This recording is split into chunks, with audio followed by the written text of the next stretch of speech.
Chapter 1. The Election of 1860. Abraham Lincoln gains national fame debating Stephen A. Douglas for the Illinois Senate seat in 1858. The Little Giant, as Douglas was nicknamed, again faces Lincoln in the presidential election of 1860. Many of the issues previously debated by the two men are factors in the general election. Despite frequently declaring that he's not an abolitionist, Lincoln states that he is morally opposed to slavery and that it should not be allowed to expand into federal territories. That's enough for Southerners to intensify their threats to break up the Union if Lincoln were to be elected. As for Stephen Douglas, he's caught in the unfavorable position of being a Southern sympathizer, just as events, including the John Brown saga, fuel the momentum of abolitionism across the North. Attempting to appeal to both sides, Douglas loses his Southern support and the Democratic Party splits. That split gives the opening for Lincoln and the Republican Party to take control of the federal government. November 7, 1860.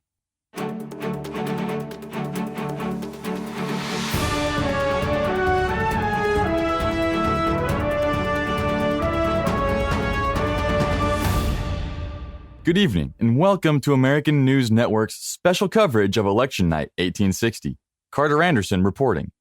This is truly a historic night as Northerners turned out in near all-out fashion to elect Abraham Lincoln the next and 16th President of the United States. Overall, 82% of eligible voters cast a ballot. Mr. Lincoln, running on a platform to limit the extension of slavery in the territories, but not in those states where slavery already exists, defeated his old foe, Senator Stephen A. Douglas. Mr. Lincoln, who garnered national fame while debating Mr. Douglas for the Illinois State Senate office in 1858, won the electoral votes of every free state except New Jersey, which went to Mr. Douglas. However, there is another side to this story, one that portends some trying days ahead for the country. For that report, we go to Jackie Chase at Republican campaign headquarters in New York. Thank you, Carter. You are indeed correct. This election may be a defining moment in the American democratic experiment. If we look at the results on the map, we can see just how divided the country is. While Mr. Lincoln swept the North, he won only 40% of the popular vote. In Missouri, Kentucky, Maryland, and Delaware, Mr. Lincoln won only 2 of 996 counties. The Northern Democratic nominee, Senator Douglas, won 30% of the popular vote, leaving him just 480,000 votes shy of Mr. Lincoln. Mr. Douglas, known as the Little Giant, ran on a platform that appealed to those who fear a Republican victory will bring an end to the Union. Many of the Republican campaign workers I spoke to tonight said that Mr. Lincoln is like them, a common man with a humble beginning who taught himself to read, eventually becoming a lawyer who argued before the Supreme Court. From the time he was a congressman, Mr. Lincoln has remained steadfast in his opposition to the expansion of slavery and its moral failings. They trust he will not let them down and capitulate to the power of slave owners as prior presidents have done before. Thank you, Jackie. It does appear that Northerners declared with their votes that the matter of slavery needs to be settled now. For the past several decades, Southern leaders have threatened secession if they did not get their way. These threats became more thunderous over the past few months as early voting favored Mr. Lincoln. Will we now see Southerners turn those threats into action? For more on Southern reaction to Lincoln's election, let's go to Danielle Burke at Southern Democratic headquarters in Richmond, Virginia. Carter, the reaction here to the election results can best be described as outraged and defiant. Southern leaders say that Lincoln as president means tyranny in the South. Though Mr. Lincoln has stated publicly he is not an abolitionist, Southerners apparently do not trust him. The Richmond Examiner's lead story says, the party founded on the single sentiment of hatred of African slavery is now the controlling power.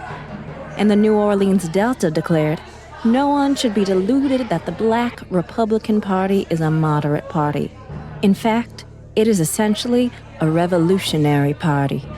Danielle, The Republicans have gained power through lawful constitutional means. If slave states secede, wouldn't they be the revolutionaries? That is a good question. Throughout history, revolutions, including our own, typically attempt to change the status quo. Should any slave state actually secede, it will be to protect the status quo. Along those lines, we just got word that the governor of South Carolina has called the state legislature into special session tomorrow to consider secession. Mr. Lincoln does not take the oath of office until March 4th, 1861, 4 months from now. That seems like an eternity with how quickly events are unfolding. The deed is now done, and a new order of events connected with the great question of slavery is now fairly opening upon the country, the end whereof the most sagacious and far-sighted are unable to see and declare. It was a contest between sections, North and South, as to what shall be the principles and policy of the national government in respect to the slave system of the 15 Southern states. For 50 years, the country has taken the law from the lips of an exacting, haughty, and imperious slave oligarchy. The masters of slaves have been masters of the Republic. Their authority was almost undisputed, and their power irresistible.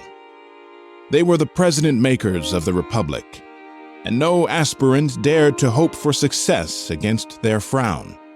Lincoln's election has vitiated their authority and broken their power. It has taught the North its strength and shown the South its weakness. More important still, it has demonstrated the possibility of electing, if not an abolitionist, at least an anti-slavery reputation to the presidency of the United States. The years are few since it was thought possible that the Northern people could be wrought up to the exercise of such startling courage. Hitherto, the threat of disunion has been as potent over the politicians of the North as the cat o' nine tails is over the backs of the slaves. Mr. Lincoln's election breaks this enchantment, dispels this terrible nightmare, and awakens the nation to the consciousness of new powers and the possibility of a higher destiny than the perpetual bondage to an ignoble fear.